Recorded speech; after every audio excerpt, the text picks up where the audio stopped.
히브리서 11장은 믿음장이라는 별명을 가지고 있는데, 히브리서 11장은 다음과 같은 말씀으로 시작이 됩니다. 믿음은 바라는 것들의 실상이요 보이지 않는 것들의 증거니 선진들이 이로써 증거를 얻었느니라 라고 말씀하고 있습니다. 다시 말씀드리면, 믿음이라는 것은 바라는 것들과 보이지 않는 것들의 배후와 그 너머에 언제나 하나님이 계시고 하나님의 섭리와 계획이 항상 있다라는 사실을 확신하는 것, 그것이 바로 믿음임을 히브리서 기자는 우리에게 말씀해 주고 있습니다. 바로 이와 같은 믿음으로 자신에게 허락된 삶, 자신에게 주어진 인생을 실제로 살아내었던 믿음의 선진들을 히브리서 11장은 우리에게 소개하고 있는데,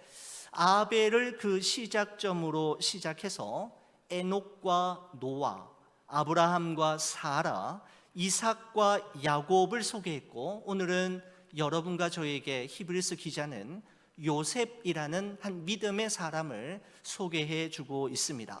믿음의 사람 요셉에 대해서 히브리서 11장 22절은 다음과 같이 평가하고 있습니다. 믿음으로 요셉은 임종시에 이스라엘 자손들이 떠날 것을 말하고 또 자기 뼈를 위하여 명하였으니 라고 말씀하고 있습니다. 여러분, 요셉의 이름 앞에도 by faith, 믿음으로 라고 하는 표현을 붙이고 있는 것은 요셉의 삶을 이끌어갔던 원동력, 요셉을 요셉되게 했던 원인이 바로 믿음에 있었음을 말하고 있을 뿐만 아니라, 믿음이 아니고서는 요셉의 인생을 설명할 다른 길이 없음을 독자들에게 말하고자 함입니다.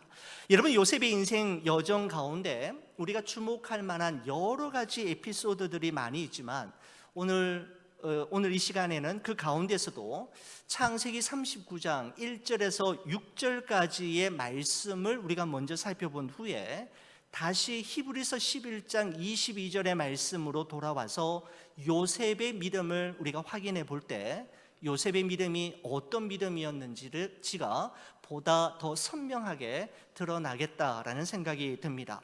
여러분, 한 사람의 파란만장했던 인생을 한마디로 요약하는 것이 결코 쉬운 일이 아니지만, 그럼에도 불구하고 요셉의 인생을 가장 잘 설명하는 핵심 단어, 키워드를 뽑으라고 한다면 저는 서슴지 않고 함께라는 단어와 형통이라는 두 단어를 꼽을 수 있다라고 생각이 됩니다. 창세기 39장의 말씀에 보면 우리가 주목해야 할 한 독특한 표현이 등장하고 있는데, 2절과 3절의 말씀을 보시면 이렇습니다. 여러분, 2절 3절 저와 함께 같이 한번 읽어주시겠습니까? 여호와께서 요셉과 함께 하심으로 그가 형통한 자가 되어 그의 주인 애굽 사람의 집에 있으니 그의 주인이 여호와께서 그와 함께 하심을 보며 또 여호와께서 그의 범사에 형통하게 하심을 보았더라 라고 기록하고 있습니다. 여호와께서 요셉과 함께 하셨고, 이로 말미암아 요셉이 형통한 자가 되었다라고 하는 말씀입니다. 성경은 마치 하나님께서 요셉이 보디발 장군의 집에서 일을 하기 시작했던 이때부터 요셉과 함께 시작하신 것처럼, 함께 하신 것처럼 보일 정도로 요셉의 생애에서 이 표현을 가장 먼저 사용하고 있습니다. 함께라는 단어와 형통이라는 단어가 요셉의 삶 속에 가장 먼저 등장한 부분이 바로 이 부분입니다. 여러분, 그런데 저는 이 말씀을 대하면서 궁금증이 생겼습니다. 그러면 요셉이 형들에게 미움을 받을 때, 그리고 그 형들에 의해 모래 구덩이에 빠질 때, 그리고 심지어는 그 형들에 의해서 노예로 팔려갈 때에는 여호와께서 요셉과 함께 하시지 않았던 걸까라고 하는 의문 말입니다. 여러분, 다시 말씀드리면 요셉의 인생이 참 힘들고 하는 일마다 하나도 되는 것이 없고 문제와 사건이 꼬리에 꼬리를 물고 끊임없이 이어졌던 것은 하나님께서 요셉과 함께 하시지 않았기 때문이고, 하나님께서 요셉과 함께 하시니까 드디어 풀리기 시작하고 형통한 자가 되었느냐라고 하는 말씀입니다. 여러분, 사실 힘들고 어려운 일을 경험할 때마다 그 이유가 하나님께서 우리와 함께 하시지 않으셨기 때문이다라고 하면 고난을 이해하기가 쉬워지고, 고난 중에 하나님을 찾고 하나님의 품으로 돌아가는 것이 보다 쉬울런지 모릅니다. 여러분, 그러나 모든 고난을 하나님의 부재와 하나님의 형벌로 해석하는 것은 옳지 않다라는 점입니다.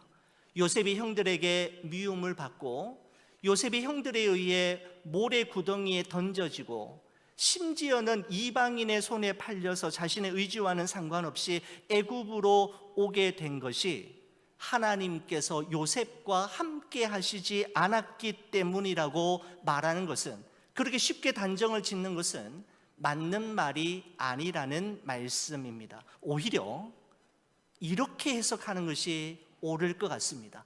그것 또한 하나님께서 하신 일이고 하나님의 크신 뜻과 섭리를 이루기 위해 꼭 필요했던 과정이라고 생각하고 해석하는 것이 보다 정확한 말일 것입니다. 여러분, 그래서 요셉이 보디발 장군의 집에서 노예로 일할 때 그때부터 하나님께서 함께 하셨다라고 이 본문의 말씀을 읽는 것보다는 요셉이 보디발 장군의 집에서 노예로 일할 때에도 여전히 하나님은 요셉과 함께 하셨다라고 읽고 해석하는 것이 보다 정확한 설명이라고 생각이 됩니다.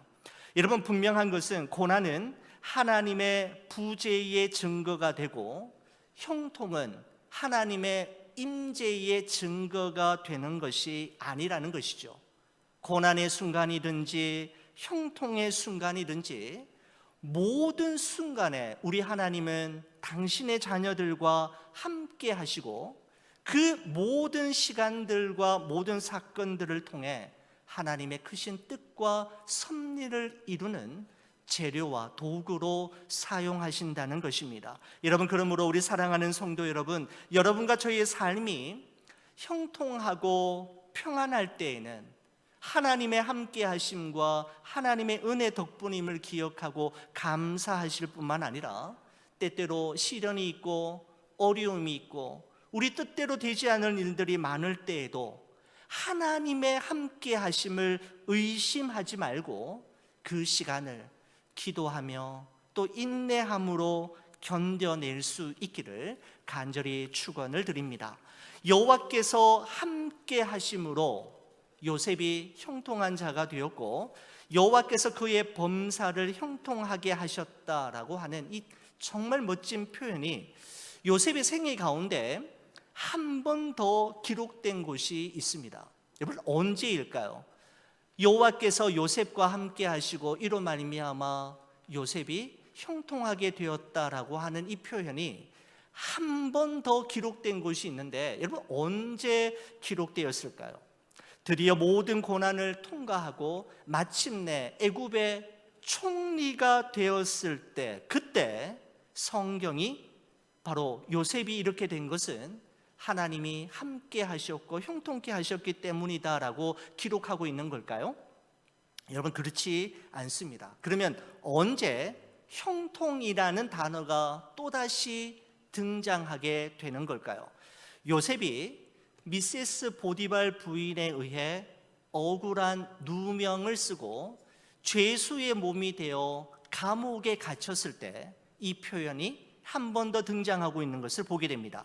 여러분, 창세기 39장 20절에서 23절의 말씀에 보면 이런 기록이 있습니다. 요셉이 옥에 갇혔으나 여호와께서 요셉과 함께 하시고 그에게 인자를 더하사 간수장에게 은혜를 받게 하시매 간수장이 옥중 죄수를 다 요셉의 손에 맡김으로 그 재반 사물을 요셉이 처리하고 간수장은 그의 손에 맡긴 것을 무엇이든지 살펴보지 아니하였으니 이는 여호와께서 요셉과 함께 하심이라.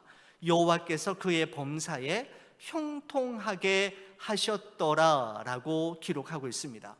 여러분, 성경은 요셉의 인생을 서술하면서 형통이라는 단어를 딱 두 가지 상황에서만 사용하였는데, 한 번은 요셉이 노예로 있을 때였고 또 한 번은 감옥에 있을 때이었습니다. 여러분, 요셉이 아버지 집에서 채색 옷을 입고 아버지의 사랑을 한 몸에 받으며 지낼 때에나 모든 고난과 어려움의 과정을 통과하고 마침내 고대 근동 지역의 최강국이었고 최부국이었던 애굽의 총리가 되었을 때 형통이라는 단어를 사용하고 있지 않다라는 것입니다. 오히려 그가 노예로 있을 때, 그리고 그가 감옥에 있을 때 형통이라는 단어를 사용하고 있다라는 점은 우리가 주목해야 할 부분임에 분명합니다.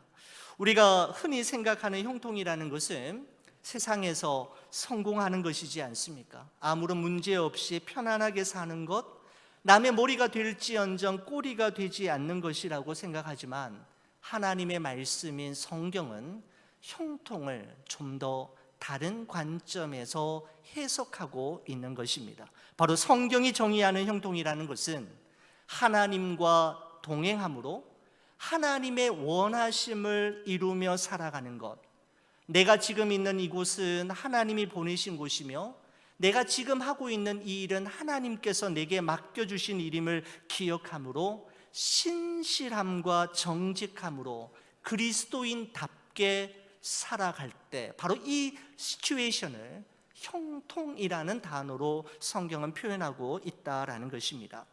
내 영혼이 은총 입어 중한 죄짐 벗고 보니 라고 하는 가사로 시작되어지는 우리 찬송가 438장에 우리 3절 가사가 이렇지 않습니까? 높은 산이 거친 들이 초막이나 궁궐이나 내 주 예수 모신 곳이 그 어디나 하늘나라.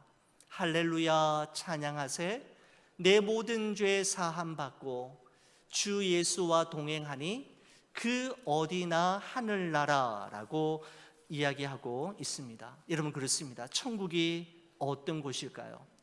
주님과 함께하는 곳이고 사랑하는 주님과 함께 동행하는 것이 형통함임을 찬송가는 우리에게 말씀해 주고 있습니다. 사랑하는 우리 교회 여러분, 성경이 요셉의 인생을 믿음의 삶, 형통한 삶이라고 부르는 것은 하나님께서 그와 함께 해 주셨기 때문이고, 요셉 또한 자기와 함께 하시는 하나님을 항상 기억하며 범사의 그를 인정하며 살았기 때문입니다.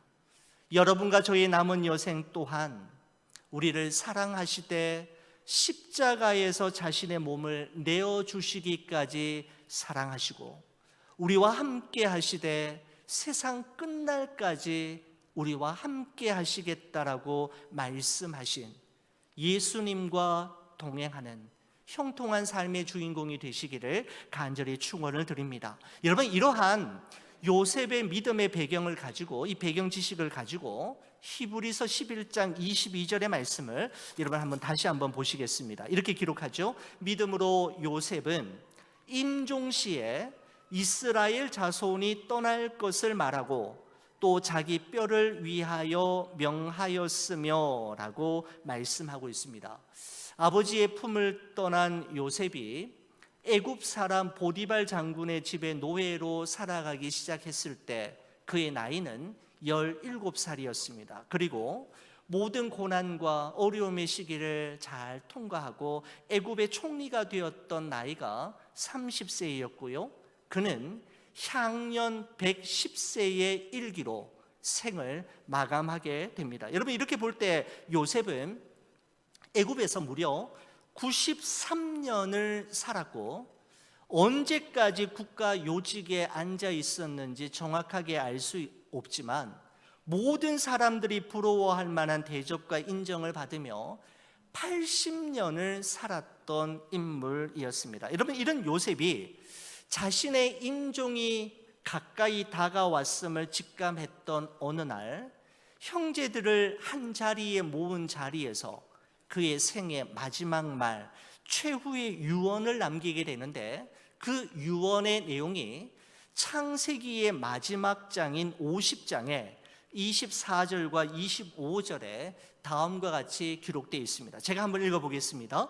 요셉이 그의 형제들에게 이르되 나는 죽으나 하나님이 당신들을 돌보시고 당신들을 이 땅에서 인도하여 내사 아브라함과 이삭과 야곱에게 맹세하신 땅에 이르게 하시리라 하고, 요셉이 또 이스라엘 자손에게 맹세시켜 이르기를 하나님이 반드시 당신들을 돌보시리니 당신들은 여기서 내 해골을 메고 올라가겠다 하라 하였더라 라고 말씀하고 있습니다.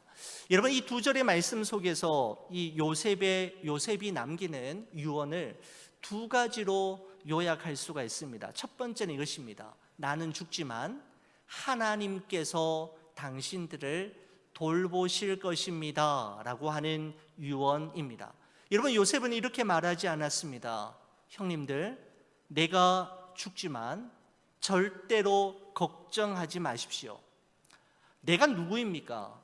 지난 80년 동안 세계 최강국이자 부국인 애굽에서 총리한 사람입니다. 제가 지난 80년 동안 쌓아온 입지가 장난이 아니지요. 걱정하지 마십시오, 이렇게 말하지 않았다라는 것입니다. 여러분, 요셉에게는 돈이 있고 권력이 있었고 어마어마한 인맥이 있었습니다. 그는 애굽 왕 바로의 최측근이었지 않습니까? 그런데 요셉은 이런 것, 자신이 남기고 가는 것 형님들 의지하지 마시고 하나님을 의지하라라고 말하는 것입니다. 나는 죽지만 하나님께서 형님들을 끝까지 돌보실 것입니다 라고 말하고 있는 것입니다. 여러분, 그래서 히브리서 기자는 요셉의 일생 가운데 요셉이 지금 이 고백을 하고 있는 바로 이 순간이야말로 요셉의 믿음이 빛을 발했던 순간으로 기억하면서 히브리서에 기록하고 있는 것입니다. 여러분, 목사인 저는 정말 가진 것이 없기 때문에 우리 아이들에게, 저에게는 남매가 있는데요, 아들, 딸에게 유언으로 이렇게 유언할 것 같습니다. 아빠는 죽지만 너희는 정말 하나님만 의지하며 살아라. 하나님께서 너희를 끝까지 돌보아 주실 거야 라고 말할 수밖에 없습니다. 왜냐하면 저기는 가진 것도 없고 지위도 또 권력도 인맥도 그리 든든하지 않습니다. 여러분, 그런데 이것보다 더 귀한 믿음이 있다면 저는 이것이라고 생각이 됩니다. 부와 명예도 있고 사회적 지위와 인맥이 많음에도 불구하고 자녀들에게 얘들아, 너희는 이런 것 의지하지 말고 하나님만 의지하며 살아라.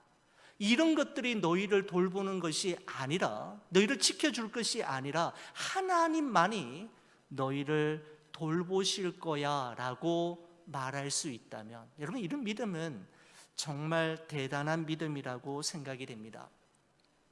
여러분, 찬송가 310장 하나님의 은혜로 라고 하는 찬송가의 후렴 가사가 이렇지 않습니까? 내가 믿고 또 의지함은 내 모든 형편 아시는 주님, 늘 보호해 주실 것을 나는 확실히 아네. 제가 참 좋아하는 찬송의 후렴구입니다. 여러분, 그런데 옛 찬송가는 410장이었습니다.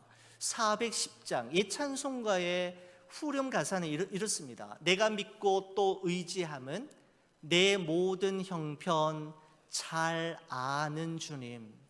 저는 내 모든 형편 잘 아는 주님이라고 하는 이 표현이 너무너무 좋습니다. 그 다음 표현이 이렇습니다. 늘 돌보아 주실 것을 나는 확실히 아네.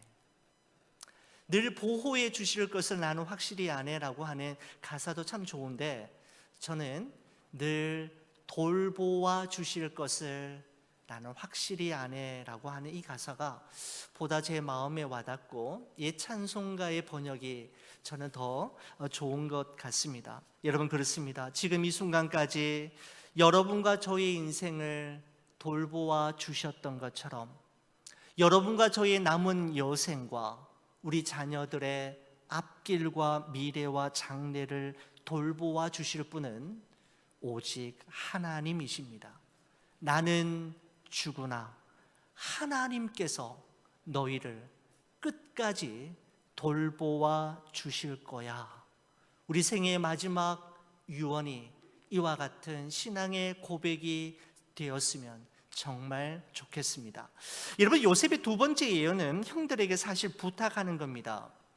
하나님께서 장차 이 땅에서 우리 백성들을 인도해 내실 것입니다.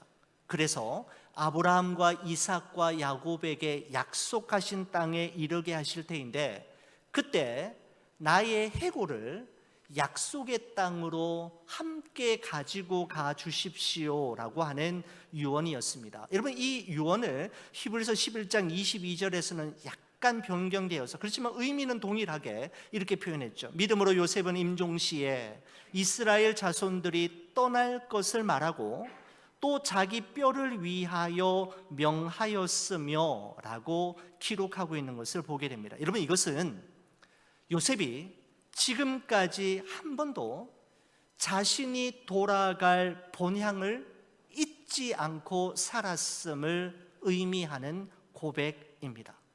그는 어디에 있든지 어떤 위치에서 무슨 일을 하든지 얼마나 좋은 것을 얼마나 많이 가졌든지 상관없이 그는 자신이 나그네라는 사실을 한순간도 잊지 않았던 것이죠.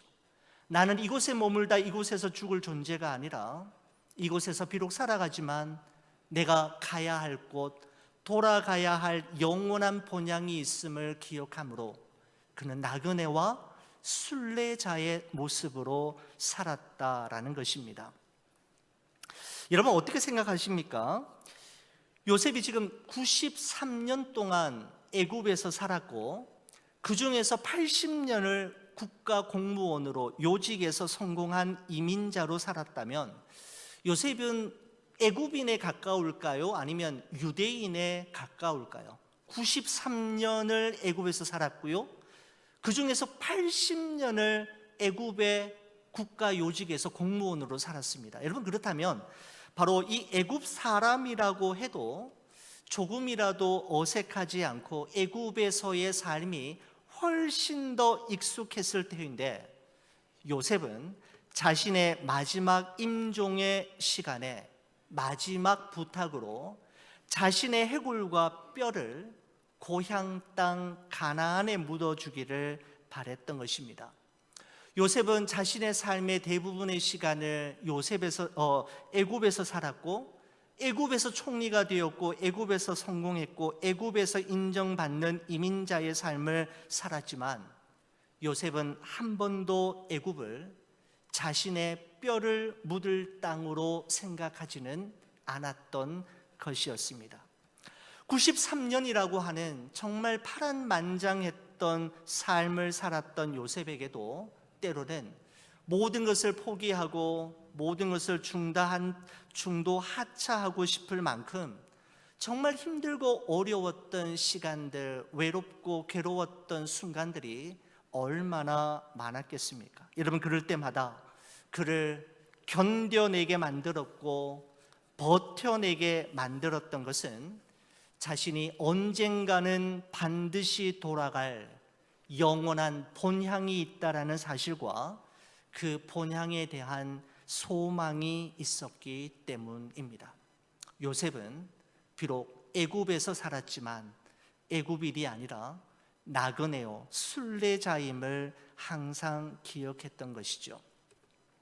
여러분, 지난 월요일 날 우리 조현정 집사님의 부친이신 고 이윤우 안수 집사님의 천국 환송 예배가 있었고, 이어서 장지에서 하관 예배가 있었습니다. 그때 천국 환송 예배 들을 때 한 교수님이 불렀던 조가가 제 마음속에 한 주간 동안 계속해서 머물러 있었습니다. 여러분, 저는 장례식장에 갈 때마다 제 삶을 그리고 제 목회를 리셋한다라고 하는 느낌이 듭니다. 초기화한다라는 것이죠. 처음으로 다시 돌아가서 처음부터 다시 시작하게 만드는 곳이 저에게는 장례식장인 것 같습니다. 여러분, 그때 조가를 불렀던 그 교수님이 그 조가의 내용이 여러분 이런 찬양이었습니다. 저는 장례식장에 정말 많이 지금까지 참석을 해보았지만 이 곡을 장례식장에 조가로 부른 곳은 저에게는 처음이었습니다. 이런 곡이죠. 나는 순례자 낯선 나라에 언젠가 집에 돌아가리. 어두운 세상 방황치 않고 예수와 함께 돌아가리. 2절은 이렇습니다. 나는 순례자 방황하지만 예수 내 구주 이끄시네. 영광의 나팔 소리 들릴 때 천사 날 위해 찾아오리. 3절이 이렇습니다. 나는 순례자 피곤한 몸을 하늘나라에 누이시네. 주 볼 때마다 영광 나타나 승리를 위해 찬양하리. 나는 순례자 돌아가리. 날 기다리는 밝은 곳에 곧 돌아가리. 기쁨의 나라 예수와 함께 길이 살리라고 하는, 제가 예전에 우리 학교 다닐 때 한국에서 많이 불렀던 찬양을 그곳에서 정말 오랜만에 들었는데, 여러분 이 곡은 장례식장에서 들으니까 또 다른 깊은 의미로 저에게 다가왔습니다. 이 찬양을 들으면서 저 자신이 목사임에도 불구하고 이 세상이 전부인 것처럼, 돌아갈 영원한 본향이 없는 것처럼 살아가고 있고 목회하고 있다라는 사실에 깜짝 놀랐습니다. 사랑하는 우리 교회 여러분, 이 세상에 사는 것이 너무 익숙해서, 모든 것이 풍부한 미국에서 사는 것이 너무 편안해서 천국에 대한 소망과 기대감 없이 살아가고 있지는 않습니까? 이 세상에 너무 집착한 나머지 욕심을 버리지 못하고 정말 사소한 것에 분노하고 다투며 서로 용서하지 못하고 사랑하지 못하며 살아가고 있지는 않으십니까? 여러분, 요셉이 내 해골이라도 약속의 땅으로 가지고 가달라라고 고백했던 것은 자신이 나그네요 순례자임을 한순간도 잊지 않고 살았다는 의미이고, 또한 반드시 한 번은 돌아가야만 하는 그 본향을 바라보며 갈망하며 살았음을 의미하는 것입니다. 사랑하는 우리 교우 여러분, 떠남이 후회 없도록 잘 머물고 머물미 추하지 않도록 언제라도 그날 그때가 되면 가벼운 마음으로 이 세상을 떠날 수 있도록 하나님 앞에서 우리의 믿음을 날마다 점검하며 믿음 가지고 믿음 준비하며 살아가는 여러분과 저의 삶이 되기를 간절히 축원을 드립니다.